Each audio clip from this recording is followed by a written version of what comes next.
जय श्री कृष्ण। राधे राधे। श्री कृष्ण गोविंद हरे मुरारे। हे नाथ नारायण वासुदेवाय। મિત્રો, આજે આપણે દેવ ઉઠની એકાદશી એટલે કે પ્રબોધિની એકાદશીની વ્રત કથા કરીશું। ભગવાન વિષ્ણુ ચાતુર્માસ દરમિયાન 4 મહિના યોગ નિંદ્રામાં વિશ્રામ કરે છે, કારણ કે તેમણે રાજા બલિને પાતાળ લોકમાં રહેવાનું વચન આપ્યું હતું। બાલીની ભક્તિથી પ્રસન્ન થઈને તેમણે તેમની પાસે વરદાન માંગ્યું અને બાલીએ પાતાળમાં રહેવાનું કહ્યું। તેથી ભગવાન વિષ્ણુએ પોતાના વચનનું પાલન કરીને અષાઢ શુક્લ એકાદશીથી કાર્તિક શુક્લ એકાદશી સુધી પાતાળમાં રહેવાનું વચન આપ્યું, જે દરમિયાન તેઓ યોગ નિંદ્રા આધ્યાત્મિક નિંદ્રામાં જાય છે। આ સમય દરમિયાન બ્રહ્માંડ ભગવાન શિવ અને તેમના પરિવાર દ્વારા સંચાલિત થાય છે। ભગવાનના જાગૃત થવા સાથે લગ્ન, ગૃહ પ્રવેશ જેવા તમામ શુભ અને માંગલિક કાર્યો ફરીથી શરૂ થાય છે। દેવ ઉઠની એકાદશીના દિવસે અથવા તે પછી તુલસી અને શાલિગ્રામ ભગવાન વિષ્ણુનું એક સ્વરૂપના લગ્ન કરવામાં આવે છે। પ્રબોધિની એકાદશી વ્રત કથા। શ્રી કૃષ્ણ ભગવાને કહ્યું, હે અર્જુન, હું તને મુક્તિ આપનારી પ્રબોધિની એકાદશી વિશે નારદજી અને બ્રહ્માજી વચ્ચે થયેલો વાર્તાલાપ કહું છું। એક વખત નારદજીએ બ્રહ્માજીને પૂછ્યું, હે પિતા, પ્રબોધિની એકાદશીના વ્રતનું શું ફળ હોય છે? આપ કૃપા કરીને મને એ બધું વિસ્તારપૂર્વક કહો। બ્રહ્માજી બોલ્યા, હે પુત્ર, જે વસ્તુ ત્રિલોકીમાં મળવી દુષ્કર છે એ વસ્તુ પણ કાર્તિક માસના શુક્લ પક્ષની એકાદશીના વ્રતથી મળી જાય છે। આ વ્રતના પ્રભાવથી પૂર્વજન્મમાં કરેલા અનેક ખરાબ કર્મો ક્ષણવારમાં નષ્ટ થઈ જાય છે।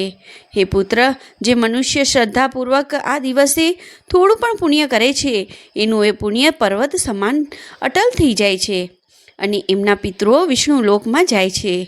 બ્રહ્મ હત્યા જેવા મહાન પાપ પણ પ્રબોધિની એકાદશીના દિવસે રાત્રિ જાગરણ કરવાથી નષ્ટ થઈ જાય છે।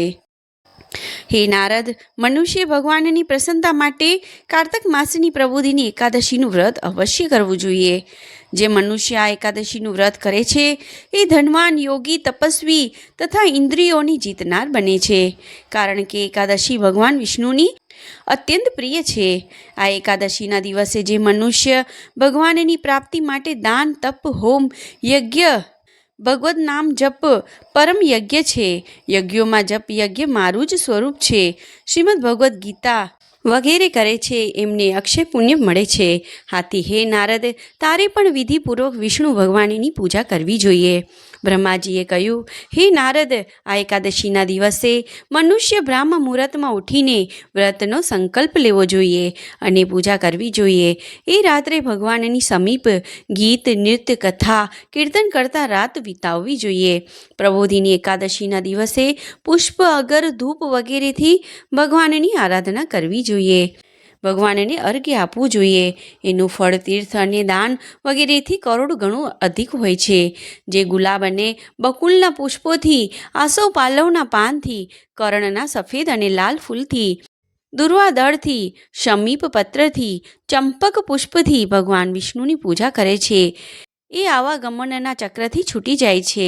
આ પ્રકારે રાત્રે ભગવાનની પૂજા કરી પ્રાતઃકાળે સ્નાન પછી ભગવાનની પ્રાર્થના કરતા ગુરુની પૂજા કરવી જોઈએ અને સદાચારી પવિત્ર બ્રાહ્મણોને દક્ષિણા આપીને પોતાનું વ્રત છોડવું જોઈએ। જે મનુષ્ય ચાતુર્માસના વ્રતમાં કોઈ વસ્તુનો ત્યાગ કર્યો હોય એણે આ દિવસથી એ વસ્તુ ફરી ગ્રહણ કરવી જોઈએ। જે મનુષ્ય પ્રબોધિની એકાદશીના દિવસે વિધિપૂર્વક વ્રત કરે છે એમને અનંત સુખ મળે છે અને એ અંતે સ્વર્ગમાં જાય છે। જય શ્રી કૃષ્ણ। રાધે રાધે। નારાયણ નારાયણ શ્રીમન નારાયણ નારાયણ નારાયણ નારાયણ નારાયણ શ્રીમન નારાયણ નારાયણ નારાયણ। જય શ્રી કૃષ્ણ। રાધે રાધે।